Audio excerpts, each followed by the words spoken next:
Chapter 4, Kidnapped by a Not-So-Stranger, Sadie. I just love family meetings. Very cozy with the Christmas garlands round the fireplace and a nice pot of tea and a detective from Scotland Yard ready to arrest you. Carter slumped on the sofa, cradling Dad's work bag. I wondered why the police had let him keep it. It should have been evidence or something, but the inspector didn't seem to notice it at all. Carter looked awful. I mean, even worse than usual. Honestly, the boy had never been in proper school, and he dressed like a junior professor with his khaki trousers and a button-down shirt and loafers. He's not bad-looking, I suppose. He's reasonably tall and fit, and his hair isn't hopeless. He's got Dad's eyes, and my mates Liz and Emma have even told me from his picture that he's hot, which I must take with a grain of salt because A, he's my brother, and B, my mates are a bit crazed. When it came to clothes, Carter wouldn't have known hot if it bit him on the bum. Oh, don't look at me like that, Carter. You know it's true. At any rate, I shouldn't have been too hard on him. He was taking Dad's disappearance even worse than I was. Gran and Gramps sat on either side of him, looking quite nervous. The pot of tea and a plate of biscuits sat on the table, but no one was having any. Chief Inspector Williams ordered me into the only free chair. Then he paced in front of the fireplace importantly. 2 more police stood by the front door, the woman from earlier and a big bloke who kept eyeing the biscuits. Mr. and Mrs. Faust, Inspector Williams said, I'm afraid we have 2 uncooperative children. Gran fidgeted with the trim of her dress. It's hard to believe she's related to Mum. Gran is frail and colorless, like a stick person, really, while Mum in the photos always looks so happy and full of life. They're just children, she managed. Surely you can't blame them. Pah, Gramps said. This is ridiculous, Inspector. They aren't responsible. Gramps is a former rugby player. He has beefy arms, a belly much too big for his shirt, and eyes sunk deep in his face, as if someone had punched them. Well, actually, Dad had punched them years ago, but that's another story. Gramps is quite scary looking. Usually people got out of his way, but Inspector Williams didn't seem impressed. Mr. Faust, he said, what do you imagine the morning headlines will read?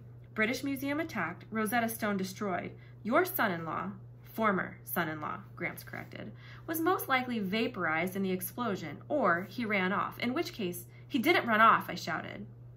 We need to know where he is, the inspector continued, and the only witnesses, your grandchildren, refuse to tell me the truth. We did tell you the truth, Carter said. Dad isn't dead. He sank through the floor.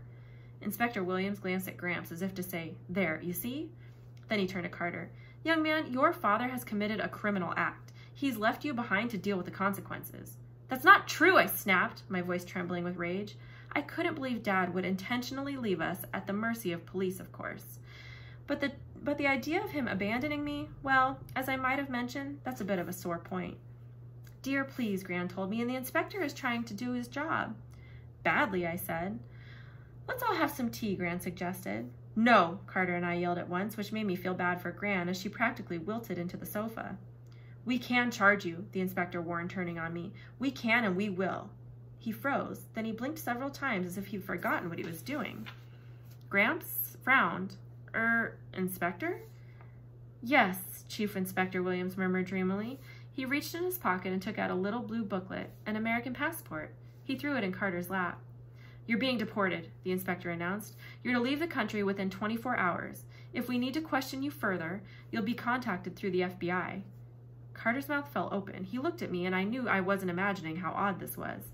The inspector had completely changed direction. He'd been about to arrest us, I was sure of it, and then out of the blue, he was deporting Carter? Even the officers around him looked confused. Sir, the policewoman asked, are you sure? Quiet, Lindley. The 2 of you may go. The cops hesitated until Williams made a shooting motion with his hands. Then they left, closing the door behind them. Hold on, Carter said. My father's disappeared and you want me to leave the country? Your father is either dead or a fugitive, son, the inspector said. Deportation is the kindest option. It's already been arranged. With whom? Gramps demanded. Who authorized this? With, the inspector got that funny blank look again. With the proper authorities. Believe me, it's better than prison. Carter looked too devastated to speak, but before I could feel sorry for him, Inspector Williams turned to me. You too, miss. He might as well have hit me with a sledgehammer.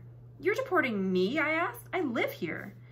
You're an American citizen, and under the circumstances, it's best for you to return home. I just stared at him. I couldn't remember any home except this flat. My mates at school, my room, everything I knew was here. Where am I supposed to go? Inspector, Gran said, her voice trembling. This isn't fair. I can't believe... I'll give you some time to say goodbye, the inspector interrupted. Then he frowned as if baffled by his own decisions. I must be going. This made no sense, and the inspector seemed to realize it, but he walked to the front door anyway. When he opened it, I almost jumped out of my chair because the man in black, Amos, was standing there. He'd lost his trench coat and hat somewhere, but he was still wearing the same pinstripe suit and round glasses. His braided hair glittered with gold beads. I thought the inspector would say something or express surprise, but he didn't even acknowledge Amos. He walked right past him and into the night. Amos came inside and closed the door. Gran and Gramps stood up. You, Gramps said, growling. I should have known. If I was younger, I would beat you to a pulp. Hello, Mr. and Mrs. Faust, Amos said. He looked at Carter and me as if we were problems to be solved. It's time we had a talk. Amos made himself right at home. He flopped onto the sofa and poured himself tea. He munched on a biscuit, which was quite dangerous because Gran's biscuits are horrid. I thought Gramps' head would explode. His face went bright red. He came up behind Amos and raised his hand as if he were about to smack him, but Amos kept munching his biscuit. Please sit down, he told us. And we all sat. It was the strangest thing, as if we'd been waiting for his order. Even Gramps dropped his hand and moved round the sofa. He sat next to Amos with a disgusted sigh. Amos sipped his tea and regarded me with some displeasure. That wasn't fair, I thought. I didn't look that bad considering what we'd been through. Then he looked at Carter and grunted. Terrible timing, he muttered. But there's no other way. They'll have to come with me. Excuse me, I said. I'm not going anywhere with some strange man with biscuit on his face. He did, in fact, have biscuit crumbs on his face, but he apparently didn't care as he didn't bother to check. I'm no stranger, Sadie, he said. Don't you remember? It was creepy hearing him talk to me in such a familiar way. I felt I should know him. I looked at Carter, but he seemed just as mystified as I was. No, Amos, Gran said, trembling. You can't take Sadie. We had an agreement. Julius broke that agreement tonight, Amos said. You know you can't care for Sadie anymore. Not after what's happened. Their only chance is to come with me. Why should we go with you? Why should we go anywhere with you, Carter asked. You almost got us in a fight with Dad. You almost got in a fight with Dad.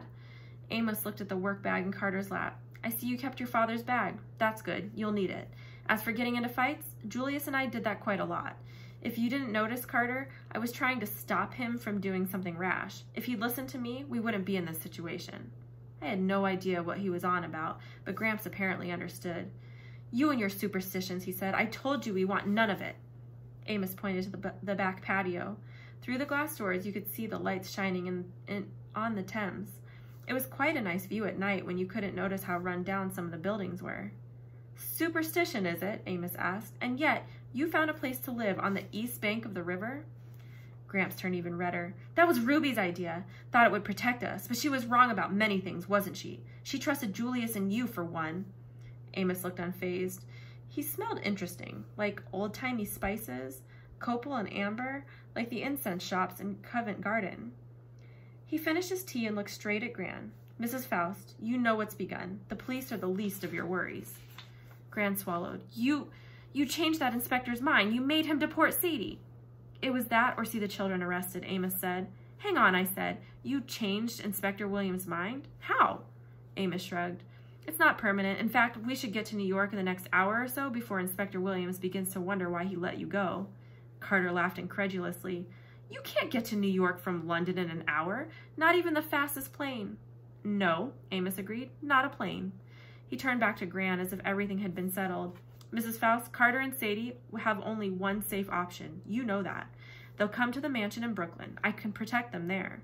You've got a mansion, Carter said, in Brooklyn? Amos gave him an amused smile. The family mansion. You'll be safe there. But our dad is beyond your help for now, Amos said sadly. I'm sorry, Carter. I'll explain later, but Julius would want you to be safe. For that, we must move quickly. I'm afraid I'm all you've got.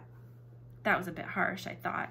Carter glanced at Gran and Gramps. Then he nodded glumly. He knew that they didn't want him around.